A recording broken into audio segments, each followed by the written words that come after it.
Greetings everyone, and welcome to the final video. No, not the final video of my YouTube channel, but the final video in my Ben 10 series overview. And today I'll be talking about the final series leading into Omniverse, which is Ultimate Alien. And in this series, Ben is revealed as a public celebrity. He now becomes a public superhero after his secret identity is revealed to the world. But what's also great about this is that with Ben, he also gains a few new aliens, but he also gains a new Omnitrix, which is called the Ultimatrix, which, when he's in alien form, he basically slaps the Omnitrix symbol, and little stampers or clamps come out, and basically it evolves a few of his aliens into an ultimate form. For a couple of examples are Spider Monkey, Cannon Bolt, Humongosaur, Big Chill, Echo Echo, Wild Mutt, and Swamp Fire, and even Way Big. These are a few examples of aliens that actually have an ultimate form. And Ben gains at least a few aliens that I'll show that were actually part of a story arc, but we'll get into that much later. As I stated really quick, yeah, and also Ben gains a few new enemies in this show. One of them being Will Harang, this fucktard Bill O'Reilly type character, who's always trying to portray to people that Ben is, a bad guy, that Ben's just out to destroy everyone.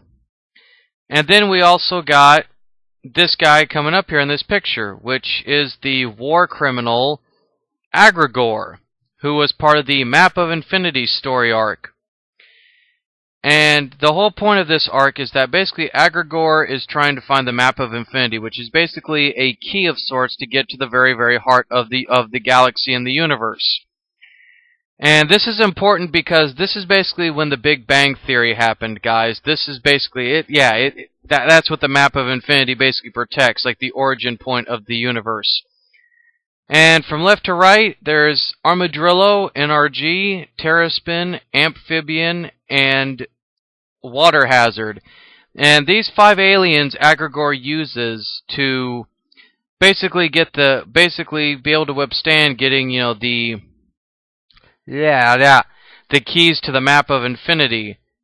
However, Ben does rescue these, the aliens whose DNA he takes to implant in the Ultimatrix, but they're all assimilated into Agrigor, and apparently along the way, Agrigor actually, just every time Ben gets close to protecting one piece or getting one piece to keep it out of Agrigor's hands, Agrigor is always right behind him. He's always 2 or 3 steps ahead of Ben. And Azimuth starts chewing Ben out about how, he needs to step his game up. And it seems like no matter how hard Ben tries, he just always is beaten to the punch by Agrigor. And eventually they reach the heart of the universe, where apparently we find out Agrigor's goal is to absorb a new baby, Alien X.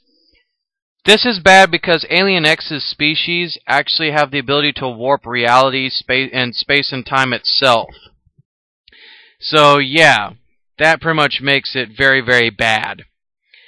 But also, on top of that, Ben is not alone because he's actually teams with his younger self.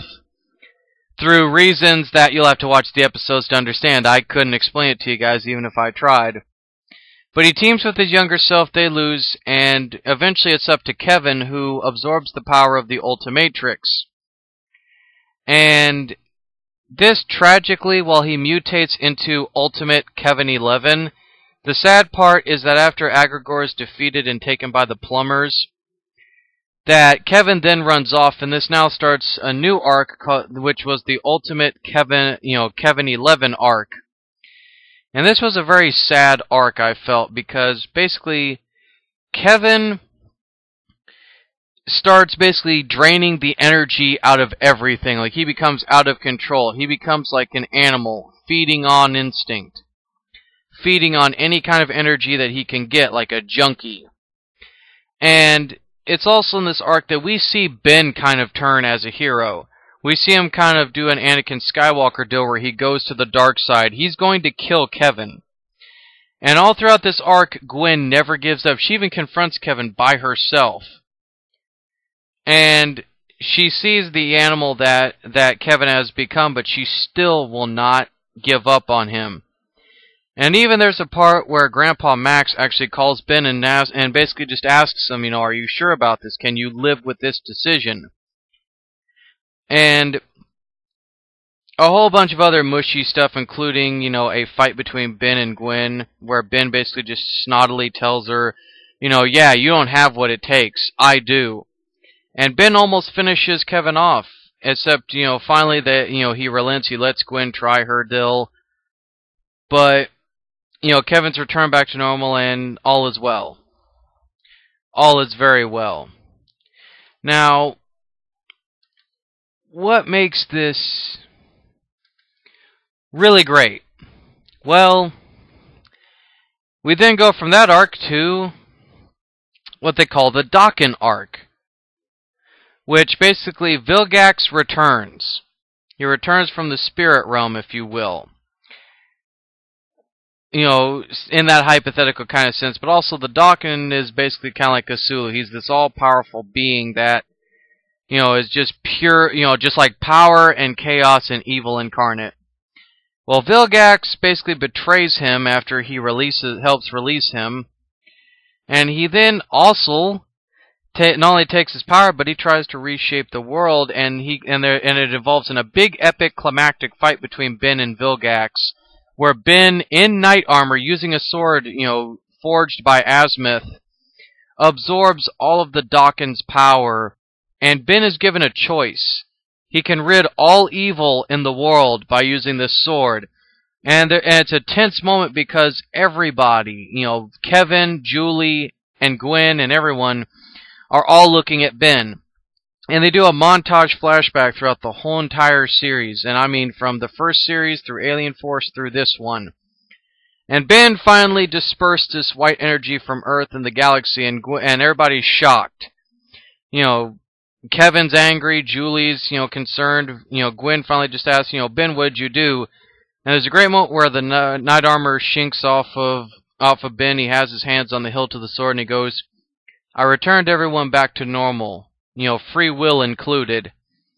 And the series ends with this great moment when Azimuth basically compliments Ben. He has this really, warm, sentimental, heart-to-heart moment. And we also get to actually even see the new Ultimatrix that Ben is going to use in Omniverse. But that's pretty much it, guys. That's the last one there, so I hope you enjoyed these. I hope you guys have actually enjoyed these series overviews. I had a lot of fun making them. And stay tuned for other videos like this.